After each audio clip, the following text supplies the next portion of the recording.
Malaysian 370, contact Ho Chi Minh 120.9. Good night. Good night, Malaysian 370. Breaking news tonight, a Malaysia Airlines flight with 239 people on board, including 4 Americans, has gone missing.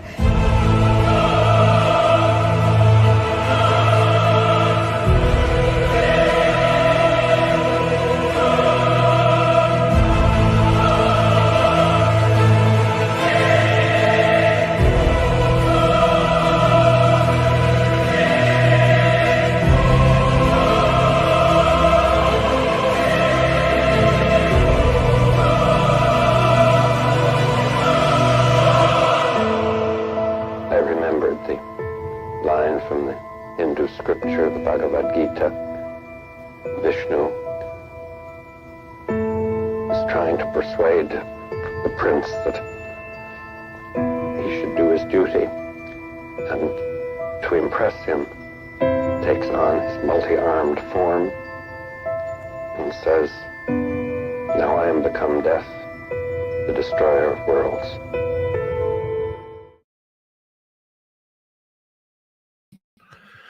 Hey there, everybody. Welcome to the live stream. I am, as usual, am your host, Ashton Forbes. Nice to see you. Sorry, just realizing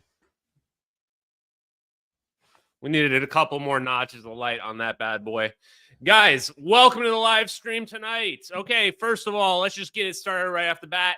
Not going to be an Edward Lin live stream. So if you are eager for more Edward C. Lin news, check out the stuff from the other from last week. But decided it's time to talk about some science, time to flex our quantum mechanics knowledge on noobs right now. Time to educate some of y'all out there who need that edumacations and learn a little bit more science. So hopefully you guys are going to enjoy tonight's live stream. I appreciate it. Thank you for being here. Okay, the X stream I don't think is working, although I see people commenting on it, so I don't know what's going on. Anyway, straight up, let's go into what we're going to talk about tonight. Tonight, the plan is we're going to talk about electrons, electron spin. We're going to talk about warp drives and wormholes, guys. Oh, it is working. Oh, okay. Never mind. I got an error, but I guess it's back up in action. Sweet. Never mind. Okay, last thing before we move on from the Edward C. Lin stuff, guys, obviously it looks like he's ghosted me, and it's really unusual. I can't come up with any explanation for why your lawyer, you would change your name, ghost me, have your lawyer ghost me, sister, brother-in-law, everybody ghost me, unless you leak those videos. So he for sure leaked the videos, and if he didn't, I hope he comes and sues me or something, but he won't. DC. Thank you very much for that donation right off the bat. Guys, what does that mean? Something pi, imaginary pi plus 1? I don't know. Somebody will explain that to me, but thank you very much for that donation. Okay. Tonight's live stream is going to be a little bit shorter as well, guys, just because I've got stuff I've got to handle tomorrow at real work, and I got to be up early. So let's get into the good juice. Let's start with electrons in general, okay? So electrons, what we imagine an electron to be is this thing that is like circling an orbit, like a planetary model. Like how a planet circles the star, we imagine these are circling the nucleus of our atoms. So you take like a hydrogen atom as a simple example, which has one electron spinning around it. Now, it turns out that's all wrong. That's all bullshit. It turns out we can't really exactly understand what's happening. We try to simplify it so that we can actually do the math and make the math equation something that we can understand and solve. But end of the day, it's not really just an electron spinning around a nucleus. It's not that simple. So today we're going to look at a little bit of what is electron spin and about electrons in general in terms of like our view of particles must be wrong. It can't be as simple as a particle universe when we think about it. When we really dig down to the quantum level of what makes up everything around us, it's not little particles. It's waves and probability. That doesn't really make sense from our macroscopic deterministic perspectives. So the first question that we have to bring up is a really simple one. And it goes back to something called the three-body problem. By the way, guys, I want to go to this clip. We are going to watch a brief clip before we dig into this. Jesse Michaels loves the three-body problem. This guy has been referencing it nonstop. He was on with Danny Jones. Is this yesterday, today? I don't know. Recently. And here he is talking about this again. This is actually going to be relevant to the conversation we're about to have here. So get ready. Beyond me. Okay. It's like, is string theory this like padded walls 2D version of the real physics that they have in the back room?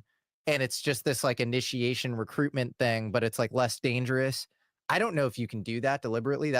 So I want to address this for a second too, guys. So looks like you guys get a bonus. Here's a little bit of narrative related to the UFO topic and this idea that they're hiding science, like as if like this, like Jesse brings it up as if like there's this room where we get behind the room and then all of a sudden there's all these equations that we just couldn't figure out before. Look at all these equations that were here. Yes and no. No, in the sense that it's not like they've got this stuff all locked up and you can't find it. But yes, in the sense that like it's just like Maxwell's equations. Like, yeah, it's just Maxwell's original equations. That's it, right? Like those are the equations we were looking for. Everyone's looking for some equations. Well, it turns out Maxwell's equations got reduced from 20 to 4. We lost the quaternions, which was like the scalar physics, understanding the ether. We lost that. And now we can't manipulate gravity. I wish, you know what? I'm just going to say this as simple as it is. Get ready. Here you go. This is how it played out. Like, this is the thing after researching. It's not just me, but you're going to find everybody talking about this. When people are looking for the mystery physics, it's Maxwell's equations. Let me repeat it again. The mystery physics that people lost was when we reduced Maxwell's equations. We lost the scalar potential. We lost the ability to understand that space is a medium. That's it. That's the simplest I can explain it. And it's right there for us. So, like, is string theory some bullshit? Maybe, but it's like, at best, it's a distraction away from this thing that's sitting out there right there. Anyone can understand, yep, Maxwell's equations are things we're missing. Also unifies electromagnetism and gravity. Anyway, sorry, I'm already on my rants, guys. It's early, too. Seems like maybe like beyond human coordination abilities. That it gets beyond my physics knowledge, and Eric might be able to speak to that more in a more sophisticated way as to like why that might even be possible. But the crazy thing that he said that really resonated with me in that video was he was like, look at the Civil War in 1860. At less than a human lifetime later, we figured out the fucking atom bomb. How to drop an atom bomb out of a plane in less than 100 years. Less than 100 years. I mean, so like just the understanding of physics, how that changes our world and our technology. And this hurts, chat. This hurts. I'm gonna give Danny credit here. Oh my god, I physically felt that. Wow. Jess, in terms of thinking about how much this changes our perspective of reality, like what he just said is, look at how much advancement we got. We went from horses and muskets to fighter jets and nuclear bombs in the 40s. That was 80 years ago. So in much less than 100 years, we went from riding around on fucking horses to dropping nuclear bombs on people. And how much progress have we had in propulsion or energy since the 40s? In the last 80 years, basically none. Practically zero. Doesn't make any sense. We were shooting up through the moon, and all of a sudden we just, whoops. We just hit the wall. Sorry, that was it. No more research. Sorry, guys. We just figured it all out. Except for all the stuff we don't understand. We'll never understand that. There'll be no way we could ever understand gravity or inertia or mass or just a mystery of the universe. Just a mystery.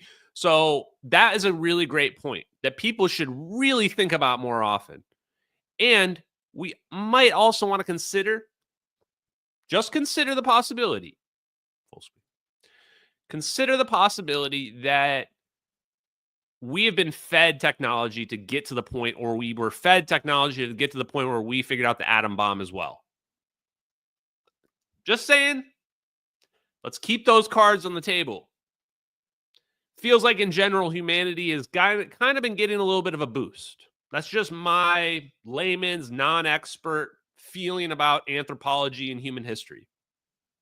Okay. I think there was one more point here. One second. Our civilization. We were using muskets in dude. We And went from muskets to nukes. And if you take the three body problem seriously, where He loves the you have the three-body Fermi problem. paradox, where it's like, Loves it. Can you well, explain the three body problem for people who might yeah, not it's like comprehend these tri-Solarian aliens that like we've been in contact with. It takes place actually originally in the Cultural Revolution. The Tri-Solarian aliens. Okay, this is a man who has read the book, my friends. I watched the TV show. I never heard the words Tri-Solarians. Maybe I wasn't listening clearly or whatever. But this man loves the three-body problem. And I'm not going to, you know what? It's probably great. From what I've heard, it is great. And what I've seen in the TV show, it's pretty solid as well. And I'm glad he's thinking about it. And the reason why I say that is the three-body problem helps us to understand what it would be like if we go up against an adversary that is hundreds or thousands or many more years more advanced than we are. And that we would functionally just be like ants. Don't worry. So this is going to... in China, and you have all these like scientists getting kind of like stamped out or whatever. And then you have modern scientists that are making contact with aliens. And often it's in these extremely advanced science projects like particle accelerators at places like CERN. And they're getting all sorts of like interesting comms from the aliens. Okay, so basically what he's saying is that in the three-body problem, the aliens just start murdering the scientists. All the scientists that are figuring it out, they just start murdering them. And so what he's kind of alluding to is that what if we were being held back and anybody who comes close, our captors are so technologically advanced that they can do anything they want practically, right? They can manipulate the course of what's happening, take out all the scientists, and then we don't ever figure it out. Now, maybe that's what's happening, and maybe those same aliens are not taking me out because I'm exposing it, because they realize that I'm going to side with the aliens. They're like, oh, shit, this guy Ashton Forbes is blowing up our spot right now. They're like, oh, no, chill. This dude's on our side. This dude hates humanity. They're like, let this man cook. Let this man cook. And you know what? They're right. They're right. I'm going to side with the super advanced aliens, guys. I'm sorry. Humanity, you're just, you know what? You're lacking. You know, it's not you, it's me. I'm going to go with the super advanced aliens that are overruling us, that control everything and what have you. Sorry, guys. Hopefully that doesn't hurt your feelings. Okay. Now, the reason you might be wondering, Ashton, weren't you just talking about electrons? How do we all of a sudden start talking about alien overlords? Well, I like the alien prison planet theory. What can I say? Now, the reason why I brought that up is the three-body problem is actually, watch me connect this back to, I'm going to connect everything right now. Get ready. So the book, The Three-Body Problem, actually the real three-body problem, the name for it is this idea that there are any three bodies in orbit with one another, right? Three different bodies in orbit with one another can never be stable in the long run. Any system with three or more bodies. Well, one system that has three or more bodies is our solar system. Our solar system right now. I'm not going to say more about it. I'm not going to spoil more about the plot, but there's more related to the three-body problem, related to whatever, the book. But the reason why it's relevant is that our own solar system, we can't explain the stability of our own solar system. And it's easy to understand. It's easy to understand because we have a large, large planet, almost a star, on the outside of us called Jupiter. And it's actually pretty close, relatively speaking, in the orbit of the sun. Jupiter should be tugging us whenever we're close to Jupiter. Should be pulling us a little bit away from our sun every time it spins around us. Just like how we slow down the moon slowed down until it got into tidal lock. We should be getting slowly tugged by Jupiter. And in fact, if the solar system is 1 billion years old, or 4 billion, or 8 billion, whatever you want to say, then we should have got ejected out of the solar system a long time ago. We should have got ejected a long time ago. The numbers start getting really big, even with tiny, tiny, tiny tugs. Even with tiny tugs when you start talking about billions of years. And this is the three-body problem. The three-body problem thus says our view of cosmology cannot even explain our own solar system. How humbling is that? How humbling is that thought? Our view of cosmology cannot even explain our own solar system. And now here's how we connect it back. Well, what is an atom? A molecule, a hydrogen atom, is a nucleus, a sun, and the electrons are the planets spinning around the sun. Well, here's your first problem. The electron that's spinning around our sun, our planet, from this quantum mechanical level, how is it stable? How is it that this electron is perpetually just spinning around the molecule forever and it never just shoots out? How is it stable there? It should be losing some energy, but if it's losing energy, then it should slowly collapse in onto the nucleus. Why is it that it doesn't collapse? This is our first clue that an electron is not some particle rotating around. It's not actually a planet spinning around a sun at the quantum level. It's more complicated than that. It's something more difficult for us to understand at the macroscopic scale that we're going to dig into right now. So how did I do connecting it back, guys? Hopefully I did good. Did I do good, chat? Oh, the other thing too is that this is a little side bonus note. Now remember, when we talk about plasma, what is a plasma? A plasma is peeling that electron off of the molecule intentionally stripping it. And then we have a free electron, a cluster of free electrons ideally, and a cluster of positively charged ions. And we create our asymmetry by ripping those two things apart. When they were together, they were symmetrical. When we ripped them apart, we created an asymmetry, right? So this is why this is all important, is we have to understand, if we want to manipulate gravity, if we want to manipulate this, we have to understand what the hell is even what is an electron even? What is it? What are its properties? How do we define it?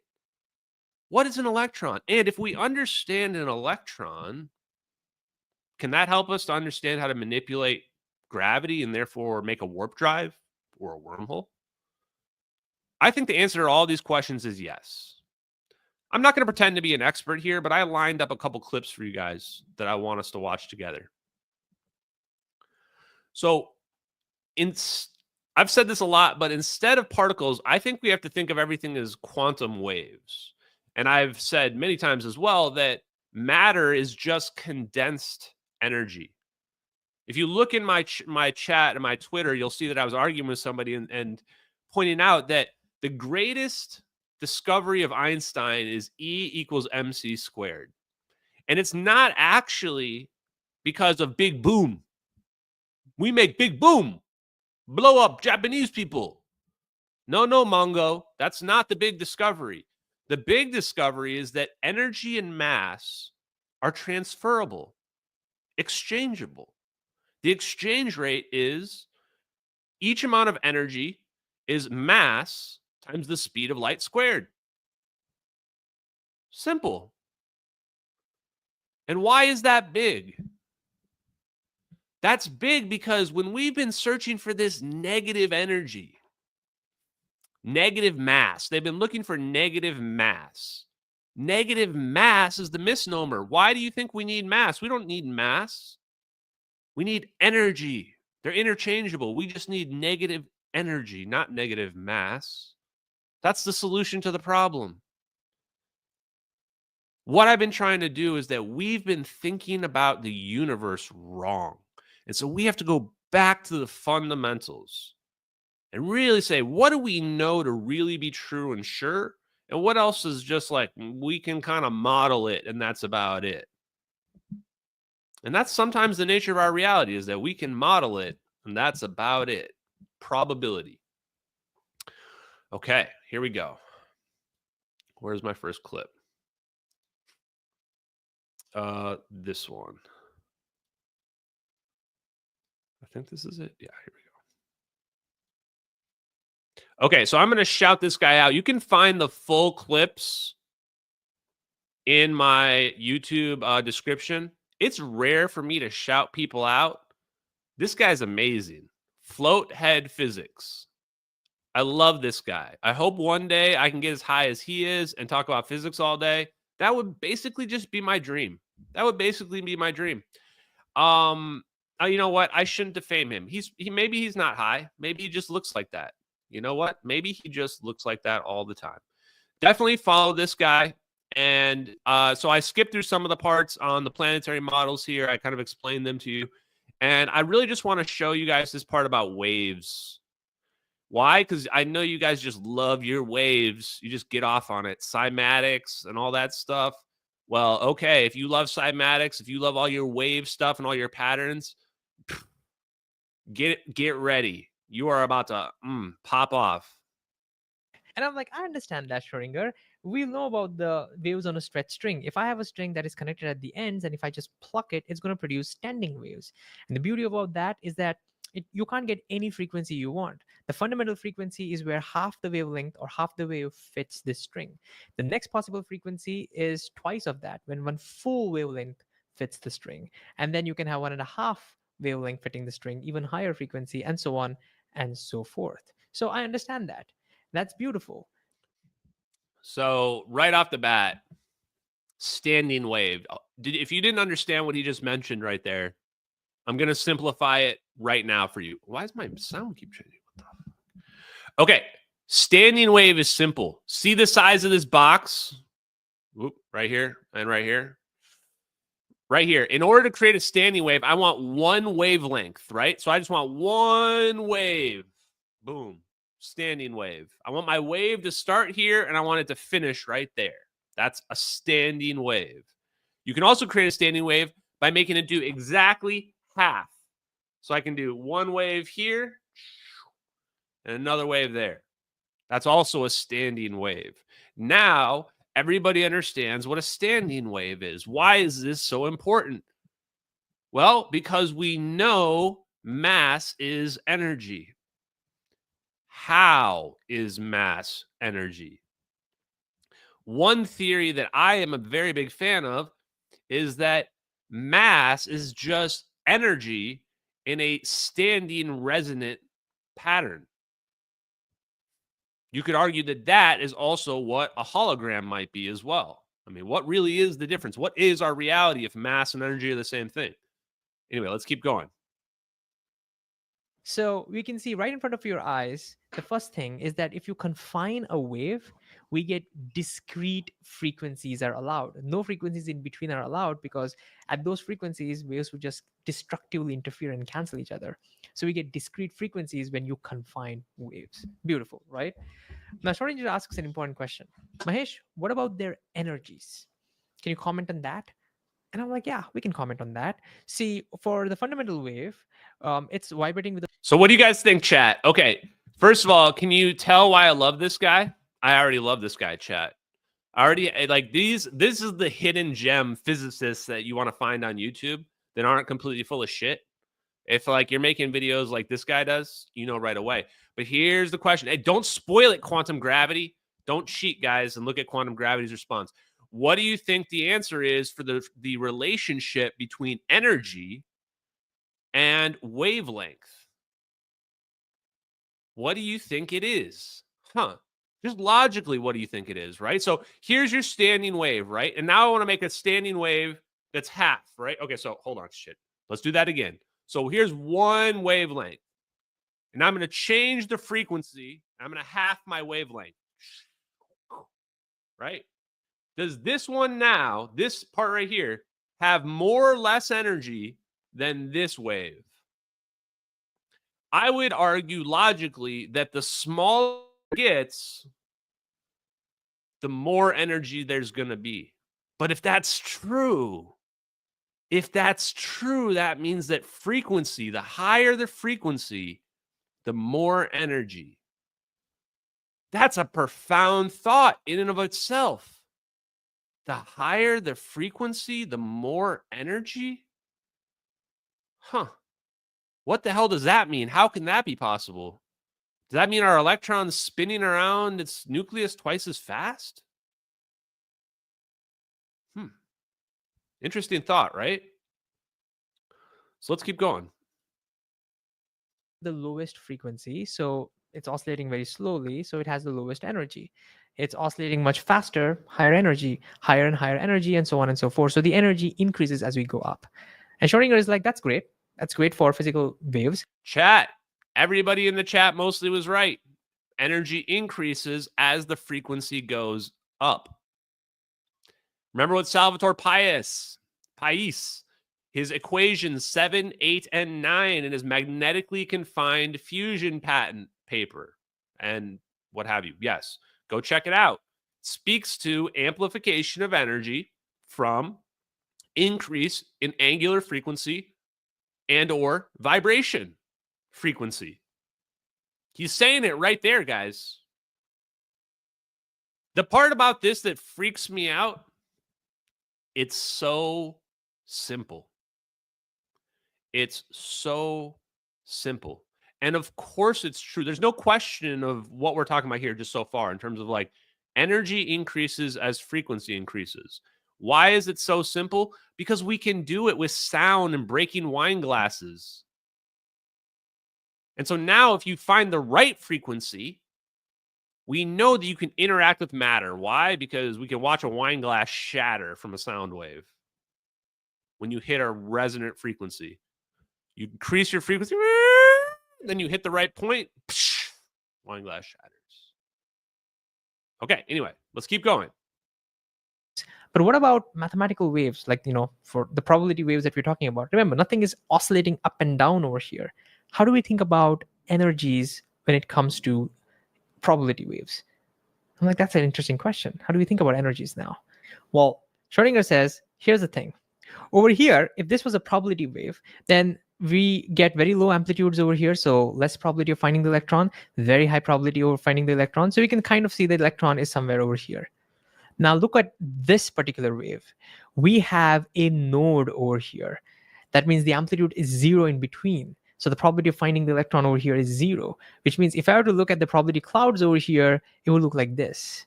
So notice over here, the electrons are much more confined to these two regions compared to over here. And from the uncertainty principle, you know that if you try to confine the electrons, reduce the uncertainty in its position, then its uncertainty momentum increases. And so because of that, you now end up with higher kinetic energy. So you have higher energy because higher uncertainty momenta gives you higher kinetic energy. That's how, if you have a node in the wave function, that represents a higher energy. So this helps us understand something beautiful. The first excited state, whatever that looks like, we don't know it yet, but the first excited state of the hydrogen should have one node in it, because at higher energy, you get a node. And the same thing continues. Over here, you have 2 nodes. And so the waves are even more confined. 3 nodes, even more confined. And therefore, the momentum uncertainty keeps increasing even more. Kinetic energy keeps increasing.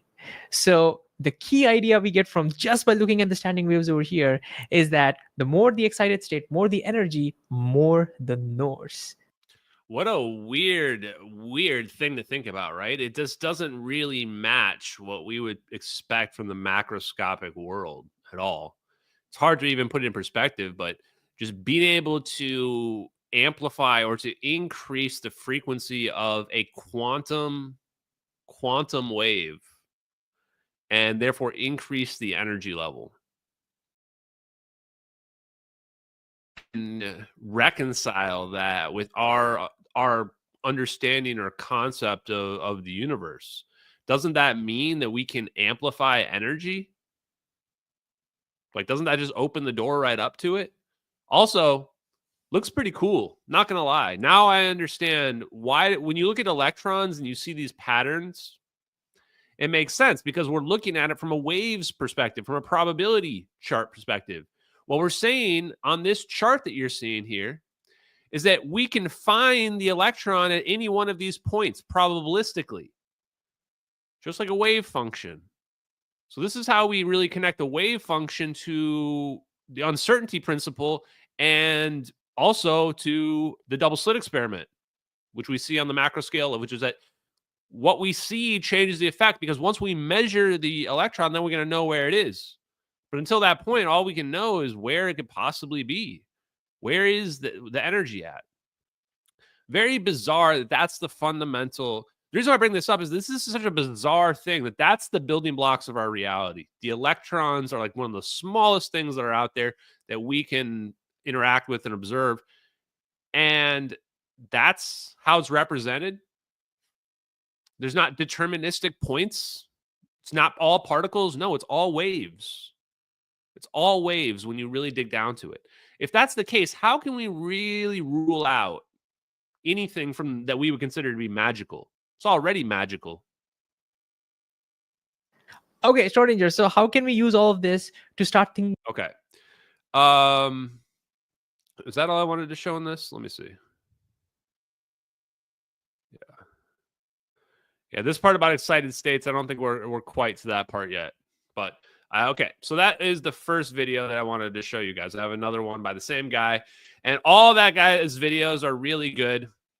But the other video that I wanted to show you by him is about spins. Okay. The first one, the takeaway is everything is really waves, even at the smallest levels. And electrons themselves can only be represented in wave functions and probability functions. And that we can amplify energy by, or increase energy by increasing frequency and or vibration. Why does that keep changing? Okay, the next video here,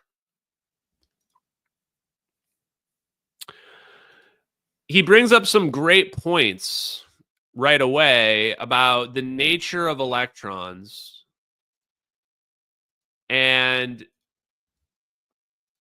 the thing that I really enjoyed is something that I've brought up a lot. I'm going to listen to him talk about it. But when we look at the properties of an electron, like what does an electron actually do? We find out that it acts like a little magnet. It acts like a little magnet. Well, has its own electric and magnetic fields. And then you start to wonder, well, wait, what even is a magnet? When I have a bar magnet, what even is that at that point? Is that just because the electrons are just lined up in a certain way and is creating that same property that the electrons are, but at a scaled up version? I think the answer is yes. And what's amazing about that thought is that if electrons are little magnets, a dipole, as some people in the chat are saying, a little magnet. A dipole is just a north and a south, right? And you have your magnetic fields. If an electron is just a little magnet and a larger magnet is just an alignment of little electrons, then why can't we scale up these tiny quantum effects, these electron effects? Why can't we scale them up into the macro scale effects? We're already seeing it with a magnet, because that's what a magnet is. So let me just break down that logic again one more time for you guys. If a magnet is just a bunch of aligned electrons, then really a magnet is a quantum effect at the macroscopic scale that's been scaled up just naturally by nature. By nature, we haven't even manipulated it, right? We haven't even engineered it. So of course we should be able to manipulate that. A magnet is a magnet. How do magnets work? Okay. So let's listen to my man here.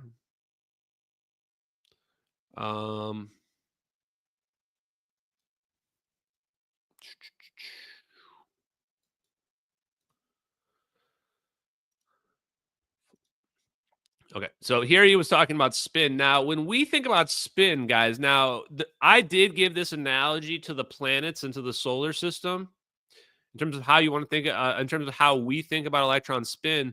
But the reality is that quantum spin is something different. It's not really like spinning on the planet, spinning around. Now, we know that, right? Because the quantum nature of it, we can't tell where it is. We know that these electrons are stable, and we can't really understand why, right? Is that why is it the electron doesn't smash into the nucleus, or why doesn't it shoot out and fly off the nucleus? How is it that it's perfectly stable? And this question of how is the electron stable is one that Hal Puthoff first pondered in his 1987 paper on zero-point energy called The Ground State of a Hydrogen Atom. That was the name of the paper, 1987, Hal Puthoff. The ground state of a hydrogen atom. Chat, Hal Puthoff is the final boss of zero-point energy. Why is it that Hal Puthoff, why is it that his first published paper about zero-point energy, very first one, the ground state of the hydrogen atom at rest, does not radiate energy? Why? Why doesn't it radiate energy? How can this thing be spinning around and no energy being produced? No, how is it in a perfect equilibrium? And the answer was just one possible answer. It must be interacting with the zero-point energy field. It must be interacting with some field all around us, pulling energy out at the exact rate that it's losing energy, keeping it stable, keeping it in that perfect alignment so that it spins around perfectly and never stops ever. That must be the answer. How simple is that? How beautiful of a thought is that? Ponder that with me for a second, everybody. Imagine you have a bunch of tops, and you're going to spin all these tops on the table, okay? You're going to, let's just take like 5 tops, 5 of them, okay? 5 tops, and I'm going to make you spin them all. And your job is to make all the tops stay spinning. You need them to stay spinning. That would be difficult. You have to keep spinning them, and every time one stops, you have to keep spinning them again, over and over and over again. It would be really, really hard to keep them spinning, right? Now imagine that when you spin the top, it just keeps spinning and never stops. It revs up and it gets into a spot where it just, boom, it's just stuck in an equilibrium and never stops. That's our reality. That's our reality. That's how electrons and molecules actually work. They get into a spot where they just hit an equilibrium point, and now they're perfectly stable. Incredible, right? That's why spin is so important, because understanding the spin of the electron then is really telling us something very profound. It's telling us the spin of the electron is the interaction between our observable reality and the extra dimension of energy, the ether, the 0-point energy. We're looking at the interaction. We're seeing the interaction. Electromagnetism is directly connected to 0-point energy and to gravity. That field of energy that's keeping all the tops spinning all the time, that is 0-point energy. Do you get it? This is why this is so important. Why do we have to start with the electron? Because we have to understand that the electron, how is the electron stable around how is it stable while it's spinning, quantumly spinning around the nucleus? Because the 0-point energy field makes it possible. Because the 0-point energy field doesn't allow the top to fall over. The top doesn't fall over. The top just stays spinning. And when you try to knock it down, right? So your top is spinning around, right? Now, what if you say, well, I'm going to jump in and I'm going to knock your top over. If you try to knock the top over, it goes back into equilibrium. Of course it does. If you knock the top over, it's going to go back into equilibrium. Holy shit, we just figured out free energy. Holy shit, we just figured out free energy. If you don't understand, I will explain. If it is true that there is this 0-point energy field that's keeping everything afloat, keeping all the electrons in precession, spinning, in equilibrium, and if it's true that when I try to knock that thing off its spin, it bounces back, I'm pulling free energy out of the vacuum. How am I doing that? Because I've created a trampoline effect. I've created a trampoline effect. Because now you have to think of the 0-point energy as a trampoline. What am I doing when I'm trying to push the electrons off their precession? I'm pulling energy out of the environment. What's going to happen? It's going to bounce right back. The 0-point energy is going to immediately try to go back to equilibrium. So I can just pull energy out, boing, and then the trampoline will reset itself.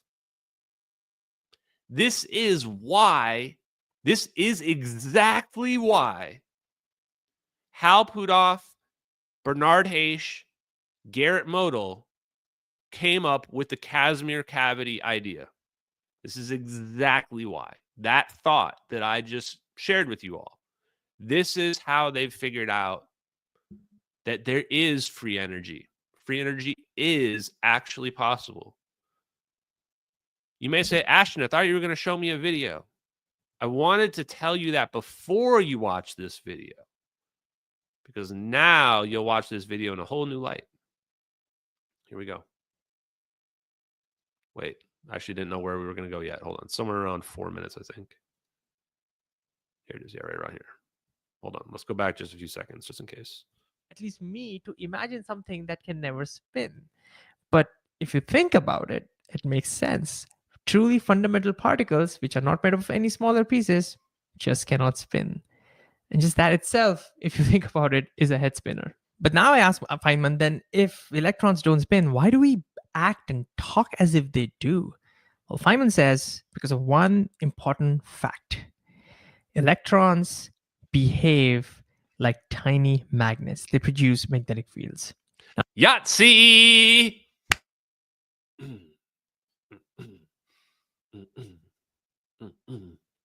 Do the president dance. They behave like tiny magnets. And who said that? Who said they behave like tiny magnets, chat? It wasn't just anybody. It wasn't just a random person that said they behave like tiny magnets. It was Richard Feynman. The same Richard Feynman that said there's enough energy in the size of this beer or root beer glass to boil all the Earth's oceans. an impossible amount of energy in just the size of this glass of empty space. The same Richard Feynman said that electrons are little magnets. And he also worked on the Manhattan Project. Is it starting to come together, chat? It's not a conspiracy theory. It's just reality. They probably figured this out during the Manhattan Project. I don't think it's a coincidence that Richard Feynman was talking about electrons being tiny magnets or being this huge amount of energy that no one can really comprehend, that he won the Nobel Prize for quantum electrodynamics. It's not a coincidence. These guys were sworn to secrecy, just sworn to never talk about it, even onto their deathbeds. Now, at this point, I would pause and I would tell Feynman, I know Feynman what you're trying to do.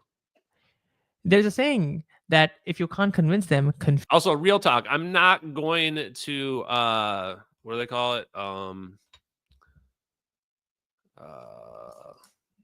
Squeeze, whatever. Anyway, glaze. I'm not going to glaze this guy too hard, but I love any physicist that leans into Feynman, Richard Feynman. They probably know what they're talking about. Fuse them. So basically, you start with some bunch of facts to gain some credibility, and then put them all together to confuse the heck out of people. This is how pseudoscience works, by the way. You know who I'm talking about. I'm not going to name names, but that's basically how pseudoscientists propel their theory. And so, Feynman, what has this fact that electrons behave like tiny magnets have anything to do with what we are talking about? Spin. And Feynman says everything. Okay, fine. What is it? Why are you talking about magnets, tiny magnets, electrons behaving like tiny magnets, Feynman? Well, because Feynman says, remember, we know where magnetism comes from. Magnetism comes from moving charges. And by the way, if you wonder why moving charges produce magnetic fields, that one of my I made a video on this like 10 months back and it started blowing up. It became viral recently. I have no idea why it's becoming viral, but you can check about a single electron. We know that moving charges produce magnetic field, but here we are talking about a single electron, which is not moving. A moving electron can produce magnetic field, but even a non-moving electron behaves like a tiny magnet. Why? Where does that magnetism come from? Well, guess what? Okay, chat. Any guesses in the chat? So where does the magnetism, where does it come from? Where does the magnetism in the electron come from? Let's see. Guess what? If turns out that if you take a ball of charge and if you make it spin, then you have moving charges, then you have moving electrons. These moving electrons, moving charges, can produce magnetic field. And if you actually work out the kind of magnetic field that a spinning ball of charge produces, guess what? They're exactly the same? You get exactly the same kind of magnetic field as an electron. Guys, I'm not the corridor crew, but I'm pretty sure it's a perfect match. I'm pretty sure it's a perfect match, chat. So how do we know? How do we know that electrons are little magnets? And how do we know that they're spinning? Because if you were to take an electron and have it spin, it's going to produce a dipole effect, a magnetic field effect that is exactly the same as a magnet. Exactly the same as a magnet. Wow. Chat, you guys are getting like literal PhD level quantum mechanics lessons right now, and you're probably retaining even more than you would at like Harvard or MIT. So I should probably be charging each of you, I don't know how much they charge anymore, probably a shit ton, probably like 100,000 a year or something like that. Guys, I'm basically a cheap hooker that just gives out life advice. That's basically what I am. But instead of that, I just give out quantum mechanics knowledge. That's all, you know? Okay, let's keep it rolling. produces. A spinning ball of charge behaves like a tiny magnet exactly like how an electron behaves, even though it's not spinning. And this is why we started thinking that maybe electrons do possess some kind of a spin. Maybe not in the classical sense of how a ball. Okay, so now so that I don't get copyright striked, I'm going to give my own interpretation of the next part, and then we're going to skip ahead, which is, well, okay, our thing is spinning. So how do we model that? Well, I already gave you the model. We think about a top. We think about a top, spinning a top. And actually, that's the exact analogy he uses here as well. So the exact analogy I told you is that we have this top, but our top isn't like a normal top. Our top just stays spinning. The default of our top is not fall over. The default of our top is it wants to spin. It wants to spin. And if I try to break it, it's going to go back. And so, oh wait, let me make sure I'm not skipping too far ahead. Yes, our top is going to spin. Well, then what are the properties of our top? Well, we can measure the precession. If I have a top, it's going to spin around and it's going to wobble, right? It's going to have precession to it. You can measure that. And I am going to skip ahead. If our little top, our electron, is spinning and it's got an electromagnetic field, then shouldn't we be able to mess with it if we put it near another stronger magnetic field? Yes, we should be able to. So if that's the case, then we should be able to cause it to wobble. We should be able to cause the electrons to wobble on demand using a powerful magnetic field. Quite interesting. I am going to do the super chats, and then we're going to listen to the next part of it here, okay? So, thank you once again, DC. Still don't know this one. I can see the pi sign. It's good enough for me. Mick Leonard, thank you very much for that donation. I appreciate you, brother. Oh, okay. You know what? Look at that. Thank you again, DC, for the second donation. This is a unification of Euler's identity with the stationary action principle. This formula may say a little something about the relationship between classical and quantum physics. Ask AI. Okay, I will ask AI, chat. I will ask it. Call it a free 9-9 education. Love you all. Thanks, We Are the Change. Appreciate you, brother. And then Mr. Rusty Rudder, thank you very much for that $20 donation. Or sorry, $19.99. University Ashton Forbes tuition. Thank you. Thank you for that donation. Appreciate it. Okay. Here we go. Oh boy. The lifelong question. Is it pre-session or pro-session? I believe it's pre-session. Wait. Pro-session. Pre-session. Oh boy. Let's not get sidetracked with little things like English words, chat. Okay, skip ahead. Okay, and this is the part where geniusly, I don't know if he coins this, then genius. It's not really oh shit. My chemistry teacher. Not what I wanted to do there. It's really like a quantum spin then. It's not spin in the traditional sense. It's a new kind of spin that we're going to call quantum spin. We know we have the spin effect because we can see the properties of it. But at the quantum level, it doesn't work quite the same way that we would expect. A simpler viewpoint? Why is obsession with spin all the while? Forget about spin. What's the problem in just saying that electrons behave like tiny magnets that doesn't come from anything? And that's that.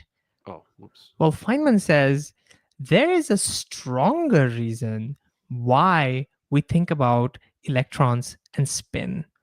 And for that, let's go back. Let's talk about something that we are familiar with. A top.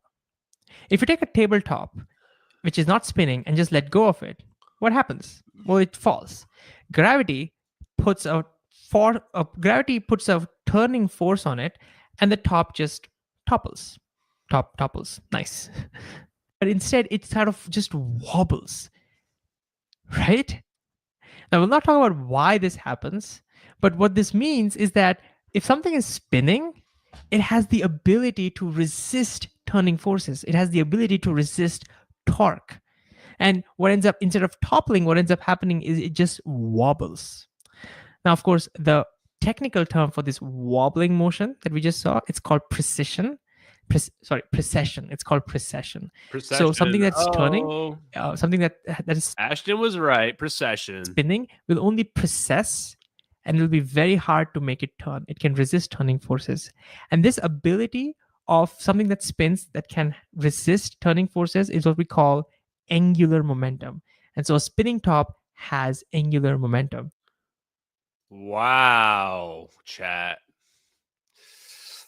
It's getting spicy. Okay, if you don't understand why this is important, then we call this spinning force, this resistance to turning forces, angular momentum.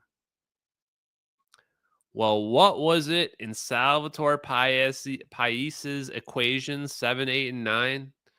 Energy exponential growth due to increase in angular momentum. Yeah, it makes sense. Increase in energy due to increase in angular momentum. So it's starting to come together for us now in terms of what does he really mean? He's talking about at the quantum level, we're talking about electron spin. And if you were to go back right now, and if you were to go watch the Ashton Forbes, Dave Rossi, Salvatore Pais interview from last year, or 2 years ago, 2023, you'll see that they were talking about spin.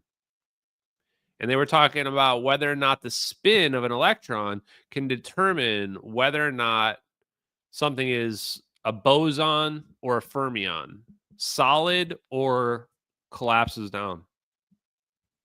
Quite interesting. So now, when we think about spin and we listen to the physicists manipulating spin, now we have a better idea of what they're talking about. But at the same time, do we have any idea what they're talking about?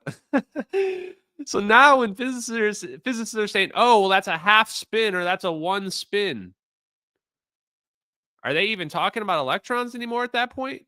When we're talking about quantum spin, we're talking about the fact that we know there's angular momentum at the quantum level, but how does that manifest itself in terms of larger forces? It's still a little bit harder to understand, except for in the case that we understand these properties of fermions that mean that if I were to try to put my hand through something, I resist it because the electrons on the glass are resisting the electrons in my hand. But in other cases, like my hand could go right through the glass. If my hand went right through the glass, you would say, well, it's a bosons then. My hand's going right through the glass because the spin is different. Spin 1 or spin 2. Weird. Didn't say, wow, huge donation. Thank you. For you, maybe some 100 proof to unwind. Yeah, in fact, you know what? You know what, chat?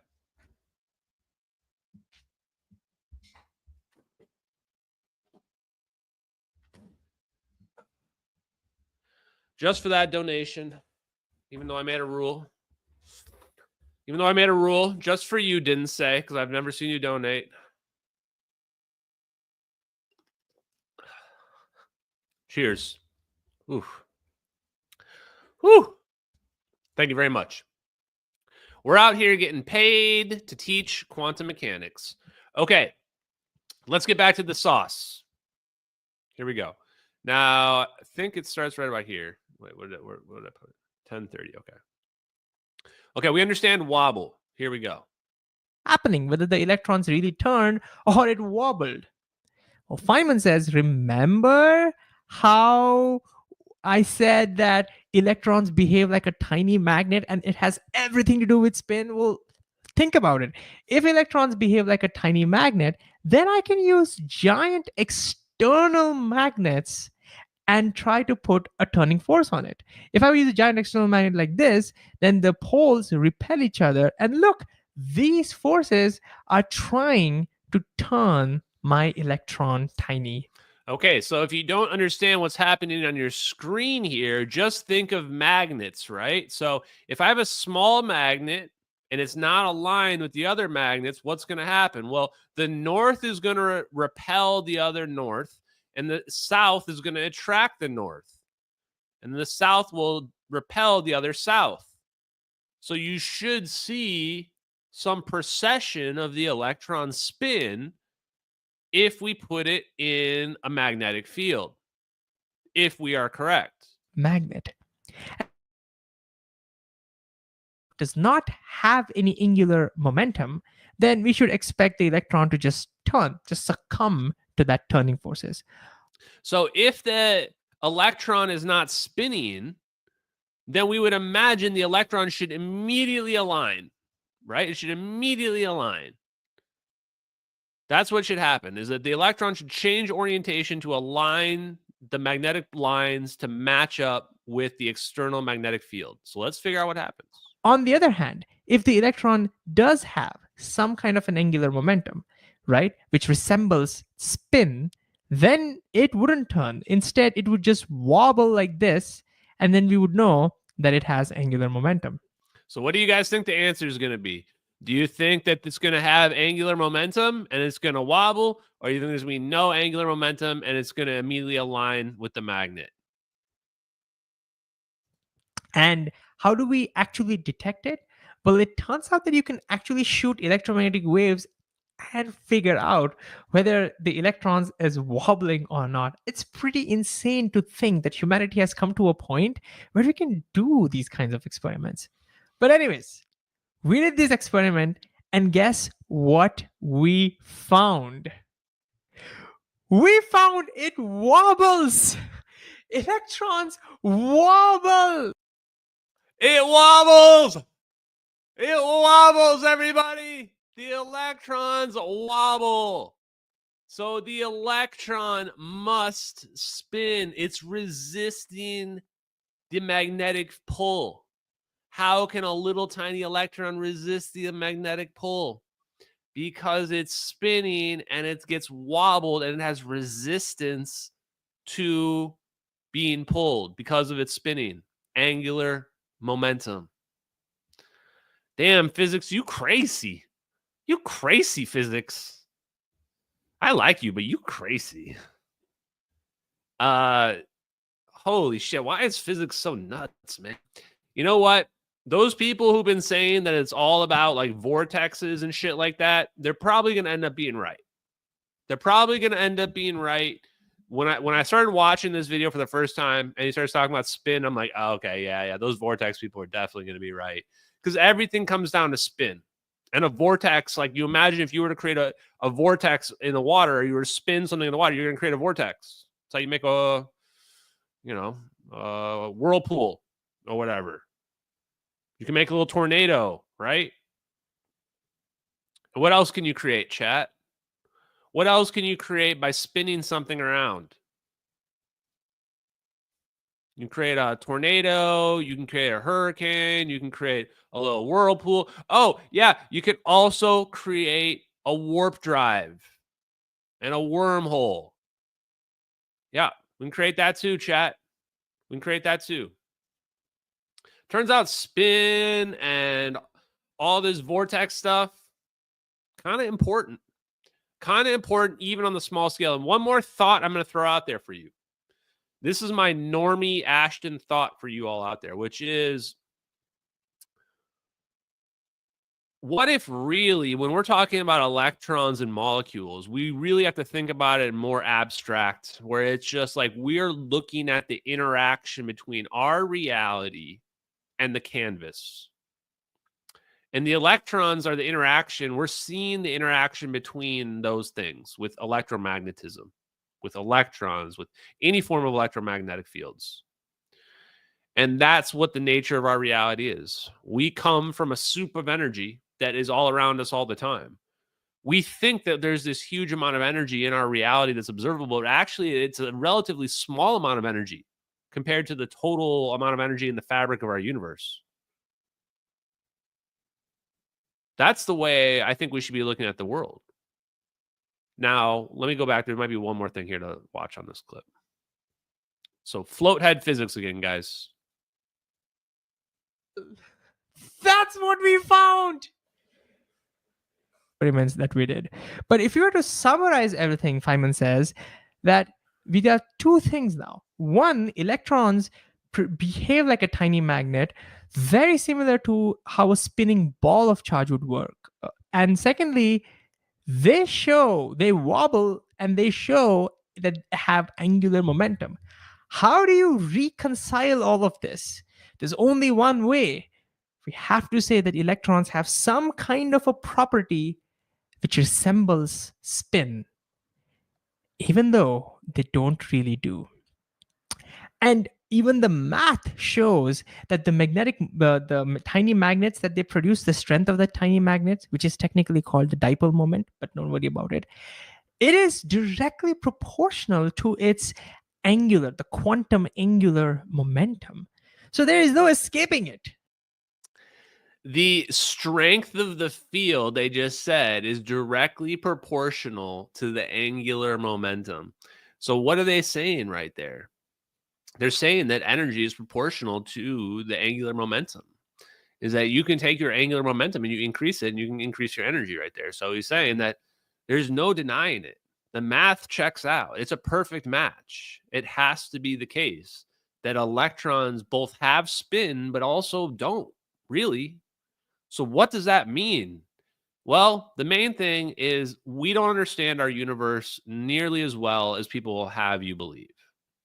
It tells us that the quantum nature of electrons and molecules is a lot more bizarre than we think. So when we think about our plasma that we are creating by pulling these electrons apart, if we were to all of a sudden see that when we peel those electrons apart off of the molecules, off of the atoms, why are they grouping together? Shouldn't they be repelling one another? If we were to see this effect, we would say, holy shit, we just discovered something really magical about the universe. And that's what happened in the late 90s or 80s with Ken Shoulders when he discovered the exotic vacuum objects. Now I'm going to skip ahead because now that we understood this space energy, let's call it, that's out there, this space energy all around us, the question is, can we manipulate that? Can we manipulate the medium? And the answer is, of course we can. How would we manipulate? Well, electromagnetism seems to be the way. The energy seems to be electromagnetic in nature. Why don't we do the exact same thing that Feynman said that we should do to the electron? Force it to precess. In fact, a lot of people wonder, what is wrong with my dude? My mic today is broke. It's reset itself 6 times already. So the question is, what is polarization? Hal Puthoff's idea of space-time metric engineering. I struggle with this concept for a long time. What does he mean? When he's talking about making a warp drive in a wormhole, what does he actually mean? My view of what he means is that you can use electromagnetism to align the 0 point energy, to manipulate it in some way, to align it, to move it around, to get it to manipulate, to move it in the way that you want it to move. So if I have this area of 0 point energy and it's just randomness, so you can imagine this randomness as arrows going in every direction. Well, we know that 0 point energy is electromagnetic in nature.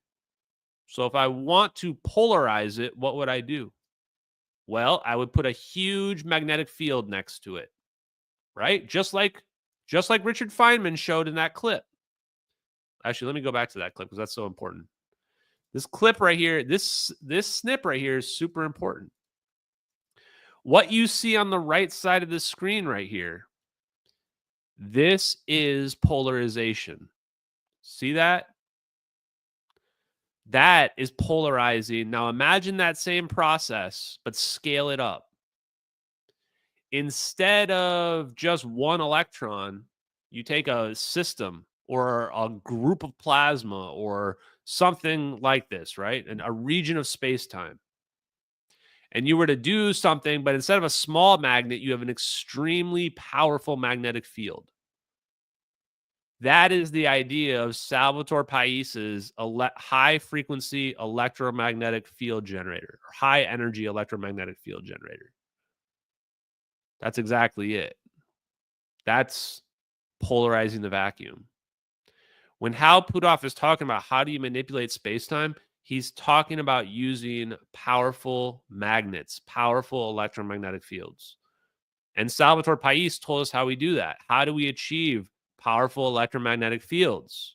Powerful enough to break the Schwinger limit. We do that through lasers, attosecond lasers,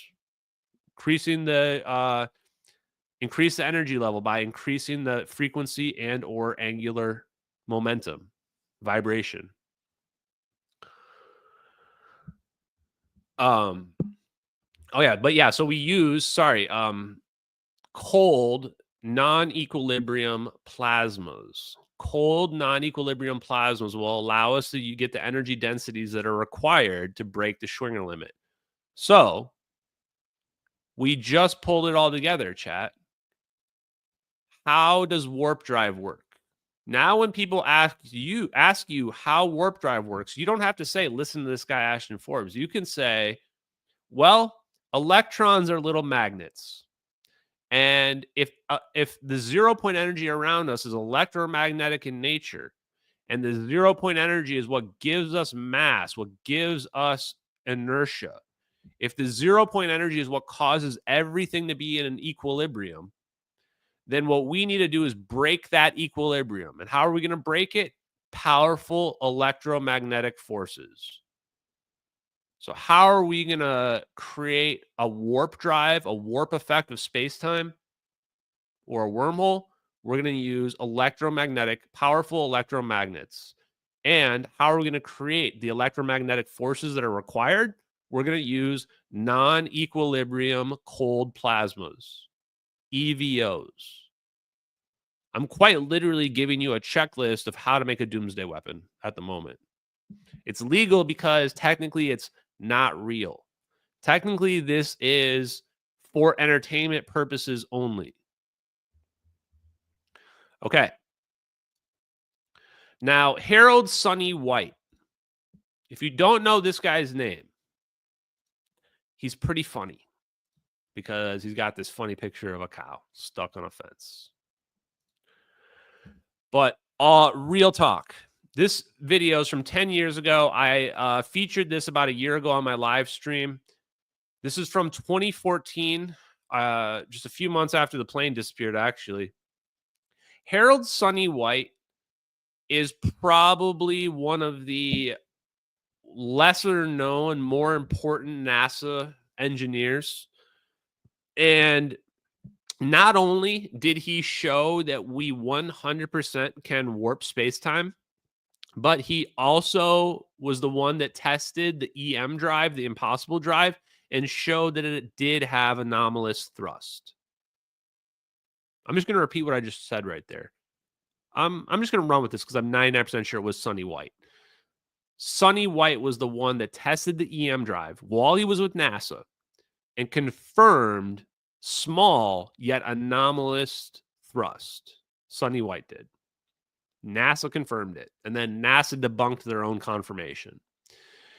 And Harold Sonny White also showed with his experiments, it's at NASA Eagle Works, that we can quite literally bend space-time. I don't know how it's just been ignored. It's not a simulation. They literally did it. Or millennia. What if you wanted to make it in less than 4 years? It turns out that the same framework that establishes the speed limit, the cosmic speed limit, you cannot exceed the speed of light.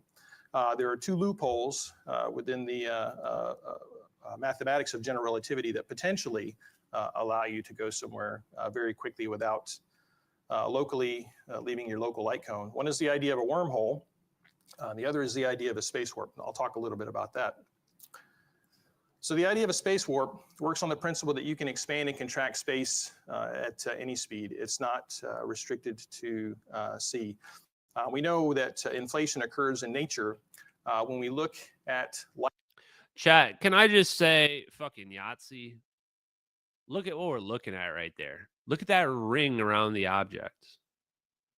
Look at that torus, that donut around the object, location of the ship proper. Literally, how do you create this? You create a torus around the object. This is exactly what the orbs are doing to MH370. Exactly. Not a little bit. Exactly what they're doing. Let me be 1,000% clear right now. The orbs in the MH370 videos are quite literally showing a modified version of the Alcubierre warp drive space-time metric. Do you get it? Like what the guy just said here? He just said that there are two ways to get around general relativity to go faster than the speed of light. And one of those ways is to create a warp bubble. And Harold Sonny White's own video from 2014 that we're looking at right now quite literally shows an object in a torus. And now remember this, chat, when you're watching the MH370 video. Do I have the one with just the zap? Here it is. Look at the orb spinning around the plane in a torus. This is why the orbs are spinning around the plane. Did you ever wonder why the orbs are spinning around the plane like this? It's not random. They're spinning around it in a donut shape. They're spinning around it intentionally. And the direction of the spin matters too. The direction they're spinning counterclockwise around the plane. And this is important because counterclockwise means the plane's going backwards according to the right-hand rule in electrical engineering. If it was clockwise, the plane would be going forward. This is really important because the plane's flying to the east. So that means if this plane's going backwards, it's going to the west. So yes, is there a reason why these two things look exactly the same? Yes. Probably because these motherfuckers have been hiding warp drive technology from us, and clearly they've got it figured out because we're watching it in a military video, and there's no way in goddamn hell that somebody faked this video and they were just like, what, a big fan of Harold Sonny White in 2014? This wasn't even on the internet yet. This presentation is from November of 2014. This post-dates the video. This video we're watching post-dates Harold Sonny White's presentation. So how the hell would they know about something that doesn't exist yet? There's several aspects of the physics in this video that literally just didn't exist publicly when this video was on the internet. Like, I'm sorry, if you think this video is fake, like, I get why from an ontological shock perspective, but like, can't you just tell you're looking at real clouds? Can't you just tell that you're not looking at like a still picture? Can't you tell from like the noise pattern that this is like actually real imagery and not just like if it was like crystal clear, you'd be like, oh, well, that's, that would be fake. But you see this noise pattern. I don't know. I guess not. I guess not everybody can see it. Okay. So why do the person I should be glazing is Harold Sonny White, because I'm like 99% sure Harold Sonny White knows about stuff like the orbs as well.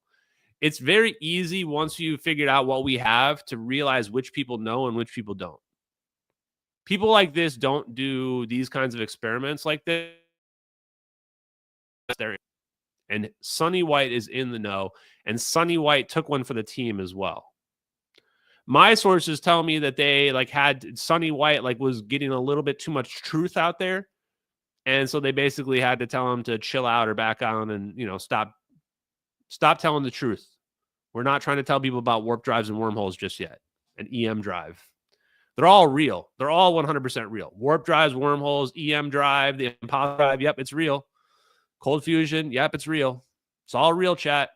Doesn't matter if you believe me. It literally doesn't even matter. You will find out in the future that I was right. It's not. I'm not psychic. I'm not. Nobody gave me a download from an alien or any shit like that. I just literally saw the videos, was able to deduce it. It wasn't hard. It wasn't hard. That's clearly what happened to MH370.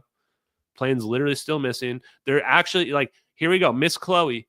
They're actually literally searching for that plane right now, this very moment, while I'm talking this live stream. They are searching for that plane. The boat is in location searching for it.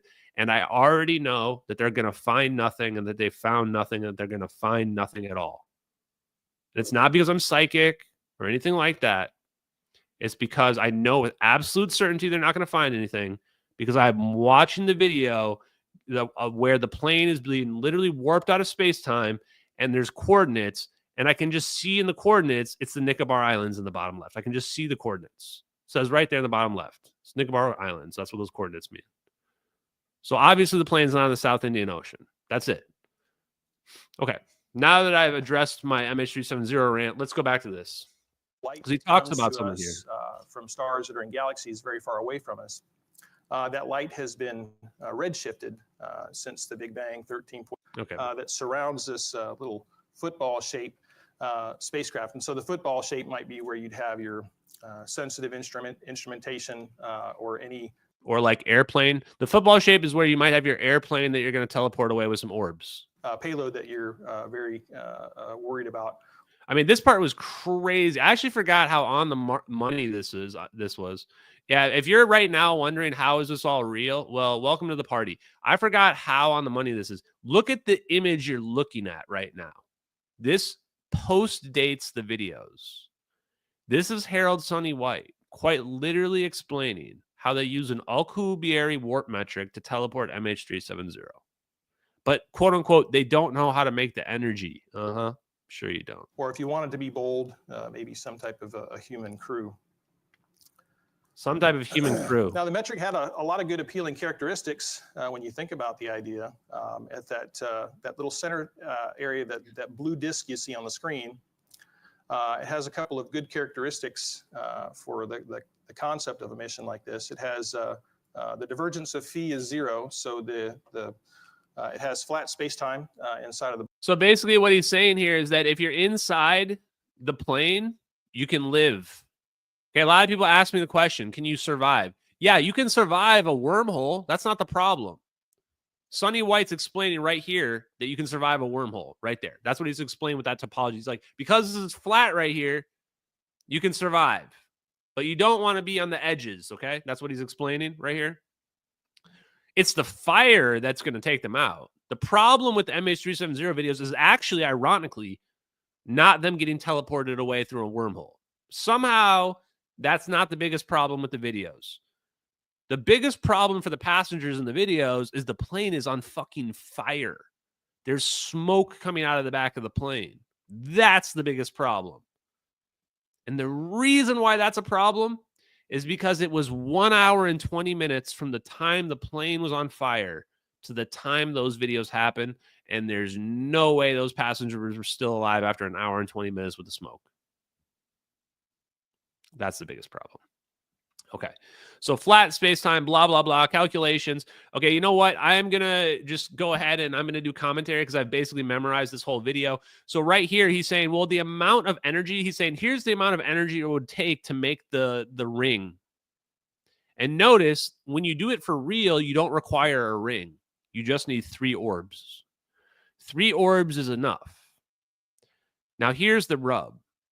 Harold Sonny White was saying that, well, we would need the mass of Jupiter, which is obviously insane, way too much. And obviously, we don't need the mass of Jupiter. How do we know we don't need the mass of Jupiter? Well, because we're literally watching the plane get zapped away, and there's no mass of Jupiter here, right? There's no mass of Jupiter here. Now, couldn't there be a very powerful, concentrated amount of energy? Yes. But it's not pulling everything away. So something different is happening here. Something different is happening here. Now, so instead, what is the answer? The answer is twofold. One, yes, we can amplify energy. Yes, we can clearly amplify energy. 2, they've found a way to reduce the energy requirement. listen carefully. They found a way to reduce the energy requirement. They don't need Jupiter, but they don't even need anything close to Jupiter. They found a way to do it with much, much, much less energy. They basically found the cheat codes, guys. They found the cheat codes, and they found the way to make this happen with a tiny amount of energy. A tiny amount, relatively speaking. That's the big secret, right? And that also represents free energy. There's a lot of ways that you can represent free energy. You can represent it by amplifying energy. You're getting more out than you got in. You can make something like this take less energy to produce. And then you can just pull it out as well. So lots of ways to actually get free energy. Now, the thing that Harold Sonny White's was in the news or social media trending, and that has to do with their torus shape. So what Harold Sonny White has been focused on is how do you reduce the energy requirement? That's what Harold Sonny White has been trying to figure out.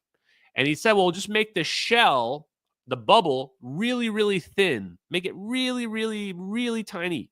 Because it doesn't need to be thick. We just need to displace spacetime. It can be as thin as a soap bubble. And if you make it the shape of a torus, then you can also reduce the energy requirement. That's what Harold Sonny White was saying. Well, it turns out 3 orbs can also apparently reduce the energy requirement. And to somebody who was saying, well, isn't this what Jack Sarfati is saying? Yes. And Jack Sarfati is correct that we can reduce the energy requirement. Where he's wrong is we don't need a metamaterial to do that. Jack Sarfati is prescribed because a lot of these guys have 1 foot in academia and 1 foot in the woo. And it's funny because where Jack's line is drawn, his crooked ass line, is that he thinks space is empty. Jack Sarfati thinks space is empty. And if space is empty, then of course you need a metamaterial to change the permittivity of an object, a region of space. You need something to be there and change that permittivity of that object. And if you change the permittivity and permeability of a metamaterial, then yes, you can reduce the energy requirement. We don't even need that. Why? Because we can reduce we can change the permittivity of a region of spacetime with a plasma. Plasma will do it. We already have a better medium. We don't need a metamaterial. We've got the best medium there is. It's called plasma. The 4th state of matter. That's the medium. Change the permittivity. And then you would say, well, how can you change the permittivity and permeability then? Well, compress or expand the plasma. People would say, well, can you compress or expand a plasma? If you can, then that's your answer, isn't it? So I would say, yes, you probably can. And that's, yes, probably the answer. Just throwing it out there, chat. The benefit also of the plasma is that you can conduct, you can treat it like a circuit that is connected everywhere. It's perfect. Plasma is perfect. In fact, I wish I knew about plasma earlier. I would have become an expert on it. Instead, I'm a social media influencer. Life comes at you fast, chat. Stay in school. Okay. Let's do a couple super chats since I saw you guys popping off. Okay. If angular momentum happens, does that mean that the resistance force is getting weaker, correct? Because when the top is full spin, there's 0 angular momentum. But once the resistance force gets weaker, no, I think it's opposite of how you're saying it. I think it's the opposite. Could be wrong, but I think it's the opposite. Thank you for that donation, sir. Follow up. MH270 orb appears to be going elsewhere or just passing through. But once it passes through the plane, it appears to reverse and get attention of the plane. The other 2 orbs come into the picture. Yeah. So, I mean, I'm not going to go too much into it. What I will say is that it does look, if you watch closely, the first orb gets into position and the second 2 orbs get into position. Like they already know where they're going. Like they know where to go into get into position already. That I think shows AGI or AI or some sort of tracking mechanism, homing mechanism that I don't think anybody's seen yet. So thank you very much for those 2 donations. I appreciate it. Hopefully I didn't get this one wrong. If I did, Go in the comments, guys. Tell me all about it. Deniable plausibility. Hi, Ashton. Love you. Thank you for that donation. We assume it was teleported to Diego Garcia. Could it also been teleported somewhere else? Yeah, it could have been teleported anywhere. How do we know for sure? Well, one of the biggest clues is that the phones were still ringing. The phones were still ringing. Not just one, not two phones. 19 phones were still ringing at least. And if the phones are still ringing, then it's probably not an Alpha Centauri. Now, this is a really interesting clue because it tells us maybe the warp drive and the wormhole technology that we have as human beings right now is not to the Alpha Centauri level yet. Or maybe it is and we just didn't feel like flexing. Or maybe the plane's an Alpha Centauri and we're never going to find it again. Who knows? Thank you for that donation either way. Mr. Rusty Rudder, could he be people be teleported before the plane was teleported? Could the people be teleported before the plane was teleported? Well, a lot of things could have happened. For me, guys, like what I say all the time is I try to look at all the evidence in totality and try to tell you the story that I think makes the most sense and for you to come up with your own. So could they? Maybe. Sure. We used to think that maybe there's a chance the plane got teleported twice. If you can teleport a plane once, why can't you teleport it twice? I don't know. End of the day, the only people that can tell us the truth are the United States government. Everybody should be pushing for the United States government to declassify the MH370 files. We know they know what happened. The moment they reveal the files, we're going to be proven correct. It'll turn out that, yes, the United States government orbed the plane with some magic plasma orbs. And, yeah, we got plasma orbs. Get over it. It's not that big a deal. Thank you for that donation. As Milk. Thank you for doing this. Thank you for that donation. Thank you for doing this and your courage. I'm certain I'm not the only person you have converted from focusing on NHI to ZPE, which is more productive. I'm not trying to convert people. It's not a battlefield of converting people from one to the other. It is a matter of opening people's minds up. Even people that are open to the idea of aliens have not yet opened their mind to the true implications of aliens, which is if a civilization is more advanced than we are, what does that actually look like? And if they're thousands or millions of years more advanced than we are, what does that look like? What does that technology look like? And can we understand it? Those are the big questions. Much, much bigger than are we alone? No, we're not alone. Alien life is out there. Of course it's out there somewhere. Jesus, chat. Of course it's out there somewhere. The universe is huge. Of course there's alien life somewhere. You think we're the only beings that are like bipedal sentient creatures? No, it's going to definitely be, it's probably common. It's probably common, just mathematically speaking.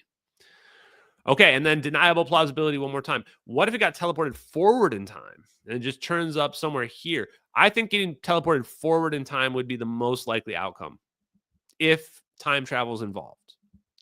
Other than it just being teleported like an hour away. That's actually the most likely. But forward time travel makes the most sense to me, that you would like freeze yourself and then you would show up in the future.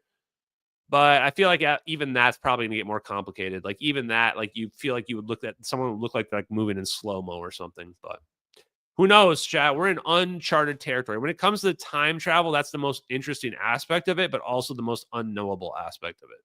So I do want to say I hope the passengers of MH370 found peace, and I hope that their loved ones get closure eventually, and I hope that the government admits the truth about what they did. Oh, one more.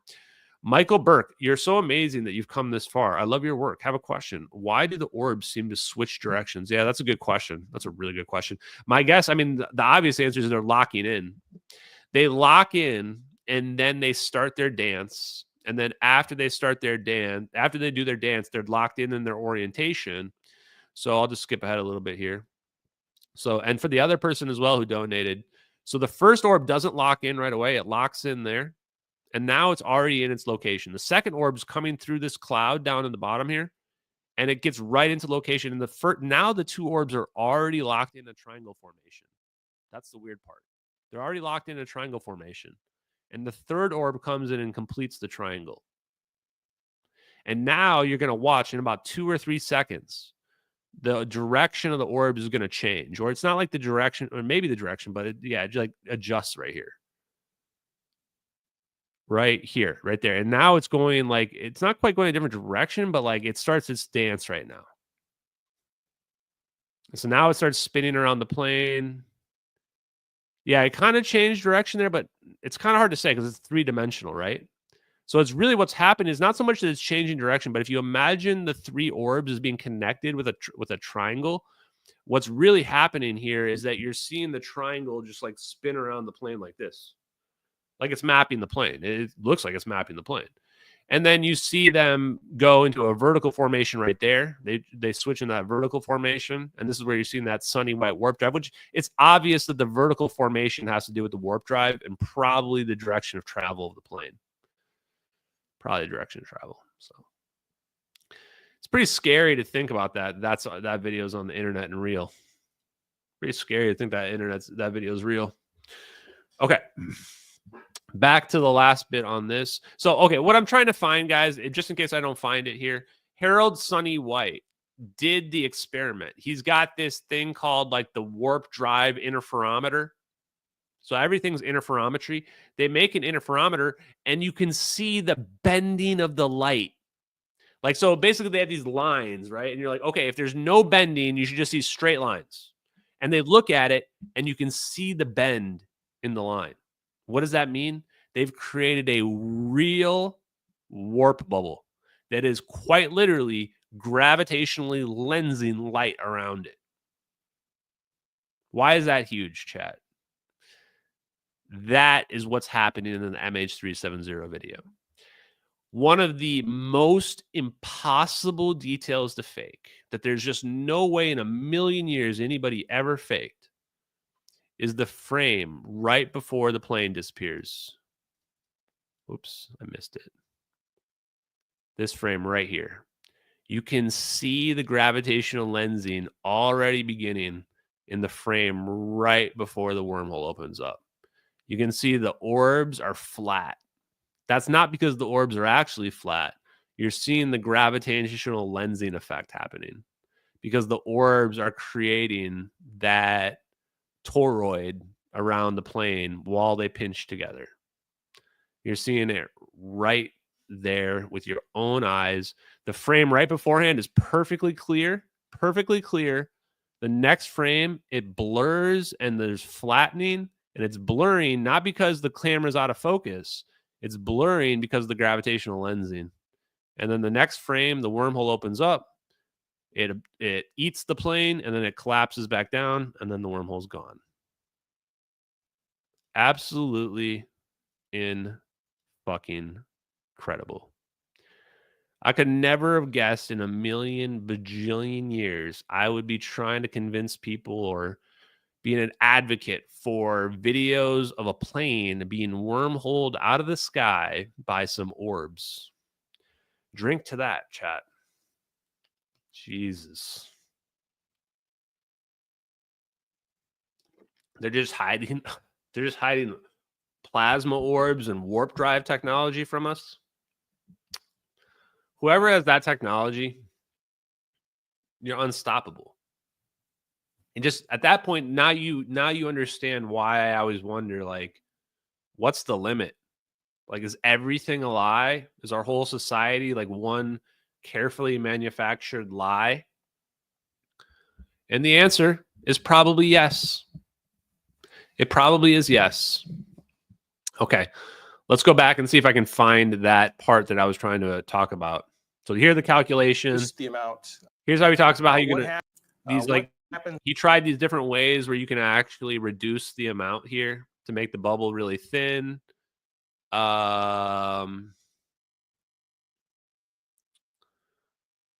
now let's see. Here we go. There it is. Warp field interferometer. See, I was pretty close. One of the reference legs of the interferometer. So actually you can see right here. Am I on full screen? Yeah, I am. Okay. You can see right here where you see the straight lines, the red down here in the bottom left, the pink. You can actually see the bending right there. So you take that bending and they convert it back to 3D. And then you can kind of see this bend.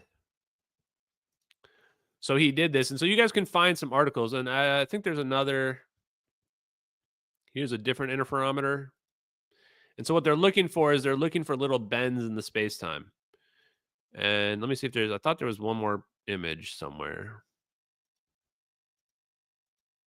Just some more dope images in the background. Oh yeah, and then here's the Q thruster as well. So the Q thruster was actually another EM drive. So he talks about that as well. Pretty crazy. He gets some. I remember at the end of this, he gets some really blue-pilled questions from people who couldn't understand, who were like just thought it was all fake or something. Okay, I think that's good. Okay, let me see what questions we got in the chat, guys. So if you want to know more Sonny White, you can go ahead. You can check out the link. There's also a PDF from EagleWorks that you can find where you can see the results, where you show positive results. You can find several news articles where he talks about this is not a simulation. We produced a real warp bubble in the lab. So why is this important? Because if we are publicly announcing, if NASA is publicly announcing that they've been able to produce warp bubbles, and it's the same guy that was able to show the EM drive is real, well, all the physics is, of course, real. It's all based on 0-point energy and the idea that space is not empty. All of it is. And if NASA and them had figured it out publicly and are talking about it publicly, well, then the private military contractors in the military probably figured it out decades before that, way before that. This is the part where I'm trying to tell people, like, you have to be out of your mind to think that they're talking about this stuff publicly in 2014 and the military didn't already have it figured out. You don't think that Lockheed Martin would have already locked up the Sonny Whites of the world way before Sonny White? Yeah, of course they did. Of course they figured this all out. Lockheed Martin has no incentive structure to go do a presentation about how warp drives are possible. Lockheed Martin doesn't give a shit if you think warp drives are possible. In fact, they don't want you to think they're possible. So they can sell you F-35s at like $1 billion a piece. You're buying useless, garbage, obsolete technology when they've got warp drive technology. It's called the razors and the razor blade model. Have you ever heard of it, chat? You say, you got to get my razor, and once you have my razor, it's really cheap, but now you got to get my razor blades every time. It's what Lockheed Martin's nickel and diming people to buy obsolete technology, and they're keeping the super advanced shit out there because it would obsolete all their other stuff. That's what's going on. Okay. Bro, you guys think I want to be a politician? Screw that. I'm way too honest to be a politician. I don't meet the criteria for dishonesty. You also just have to be a complete scumbag, I feel like, is like pretty much a mandatory requirement. And if anything, when I learned more about this stuff and like how the Gang of Eight absolutely knows about MH370, the Gang of Eight back then included Mitch McConnell. So Mitch the Turtle probably knows. And you start to realize like these are all the deep state pieces of shit. Mitch McConnell, Lindsey Graham, Chuck Schumer. These dudes are all the deep state pieces of shit. And remember when I was promoting Marco Rubio for vice president, and everyone's like, no, he's a uniparty deep state shill. I'm like, yeah, I know he is. Trump's going to need one of those in his crew. You got to have one deep state shill in your crew to keep the other deep state shills in line. Of course, Marco Rubio is. He's a Gang of Eight member as well. That's why he's talking about UFO shit. You think Marco Rubio, a conservative kind of idiot guy from Florida, why is he talking about UFOs? Why is Matt Gaetz talking about them? Because they've seen the shit. They've seen the videos. The good shit that we haven't seen. They don't know what it means, but they know they've seen some shit that normal people can't explain. Marco Rubio has probably been fucking scared silent. He saw MH370. He was like, oh boy, I'm way over my head. And he was like, I'm going to go ahead and just join the deep state. You see some MH370 shit, chat. Imagine being a politician and you see some MH370 shit.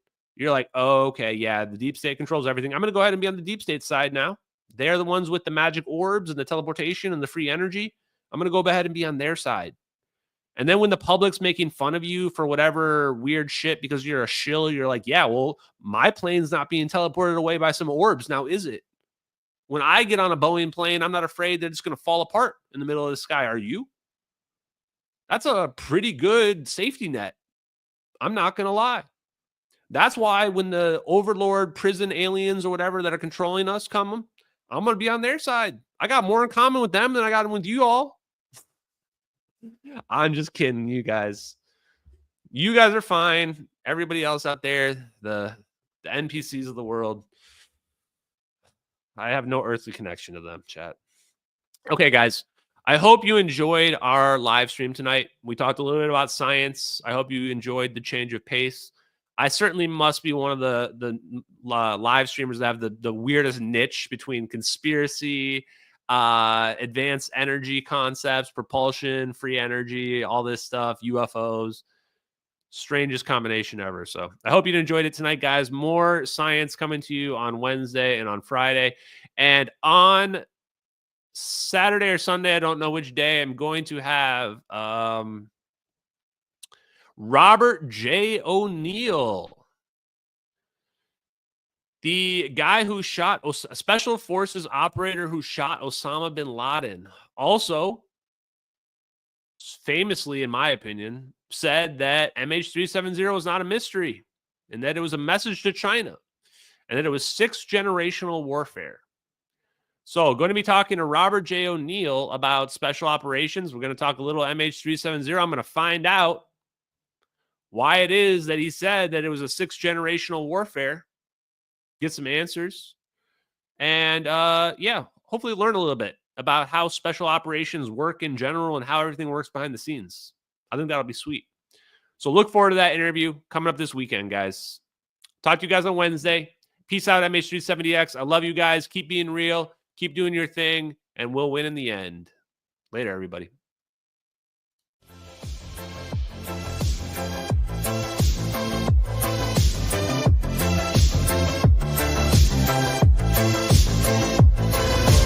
Infrared eyes, scanning the black, tracking the heat, never turning back. Control 22, a covert gaze. Control 33, in the cosmic maze. Controls in the mix, secrets untold. Silent watchers, brave and bold. In the shadows, they silently glide, protecting our interests, far and wide. As beers, sentinel of the night, watching over with infrared sight, alerting us to threats afar, guiding our defenses like a guiding star. In the silence of space, they keep their post, shields unseen yet feared the most. With precision and speed, they warn of danger, keeping us safe from the missile's anger. As beers, sentinel of the night, watching over with infrared sight, alerting us to threats afar, guiding our defenses like a guiding star. Controls in the mix, secrets untold, silent watchers, brave and bold. In the shadows, they silently glide, protecting our interests, far and wide. As beers, sentinel of the night, watching over with infrared sight, alerting us to threats afar, guiding our defenses like a guiding star. As beers, sentinel of the night, watching over